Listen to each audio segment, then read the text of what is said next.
Hello all, welcome to Aadya's all in one.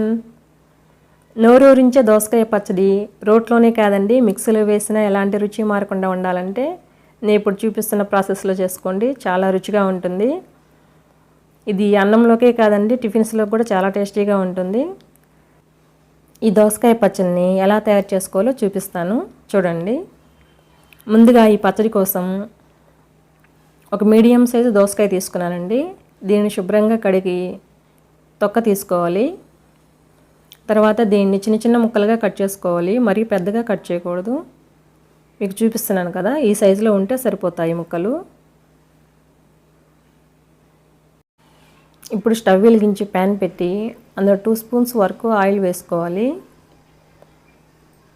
Oil కొంచెం heat అయిన తర్వాత అందులో 1 స్పూన్ మినపప్పు, 1 స్పూన్ శనగపప్పు, 1 స్పూన్ ధనియాలు,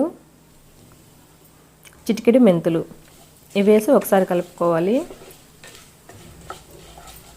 ఇవి కొంచెం లైట్గా ఫ్రై అయిన తర్వాత ఇందులో ఆవాలు కూడా వేసుకోవాలి. 1/2 టీ స్పూన్ ఆవాలు వేస్తే సరిపోతుంది.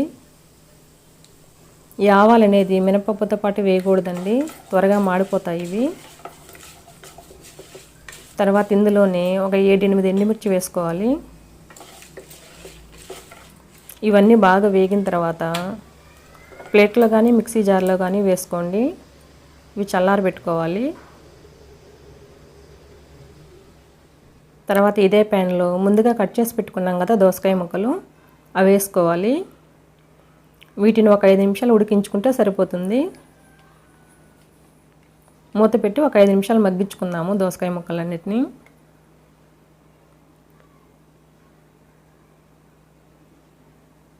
ఐదు నిమిషాల తర్వాత దోసకాయ ముక్కలు ఇలా ఉంటాయండి. మరీ మెత్తగా అవ్వకూడదు, ఇవి కొంచెం గట్టిగానే ఉండాలి.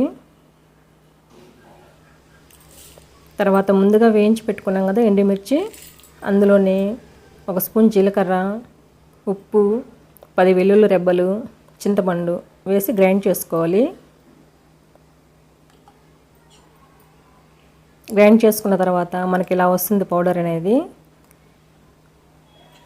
ఇప్పుడు ఇందులోనే ముందుగా వేయించి పెట్టుకున్నాం కదా దోసకాయ ముక్కలు, అవి సగం వేసుకోవాలి. సగం వేసుకున్న తర్వాత బాగా మెత్తగా పేస్ట్ లాగా చేసుకోవాలండి.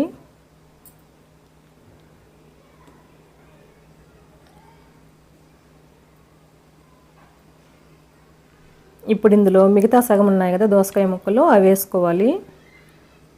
ఇప్పుడు వీటిని కొంచెం అలా తిప్పితే చాలండి, మెత్తగా అవ్వకూడదు, ముక్కలు కనిపిస్తూ ఉండాలి మనకి, ఇలా ఉండాలన్నమాట. ఇప్పుడు దీన్ని పోపు పెట్టుకుందాము. పోపు కోసం కడాయిలో ఆయిల్ వేసుకొని వేడైన తర్వాత మినపప్పు, శనగపప్పు, ఆవాలు, ఎండుమిర్చి, కరివేపాకు ఇవన్నీ వేసుకొని వేయించుకోవాలి.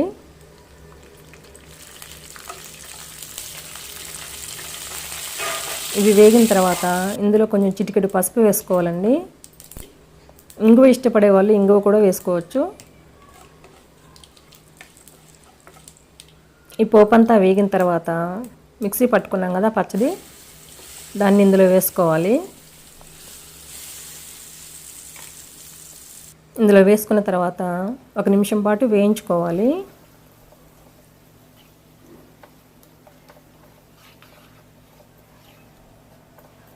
ఇలా 1 నిమిషం పాటు వేయించుకున్న తర్వాత మన నోరూరించే దోసకాయ పచ్చడి రెడీ అయిపోయిందండి. ఇది చాలా రుచిగా ఉంటుంది. మీరు కూడా ఈ పచ్చడి ట్రై చేసి మీకు ఎలా వచ్చిందనేది నాకు కామెంట్ సెక్షన్లో చెప్పండి. ఈ వీడియో కనుక నచ్చినట్లయితే లైక్ చేసి షేర్ చేయండి ఫ్రెండ్స్. మన ఛానల్ ఎంతవరకు సబ్స్క్రైబ్ చేసుకోకుంటే కనుక సబ్స్క్రైబ్ చేసి బెల్ యాక్టివ్ చేసుకోండి. నేను చేసే ప్రతి వీడియో మీకు నోటిఫికేషన్ ద్వారా వస్తుంది. Thank you for watching.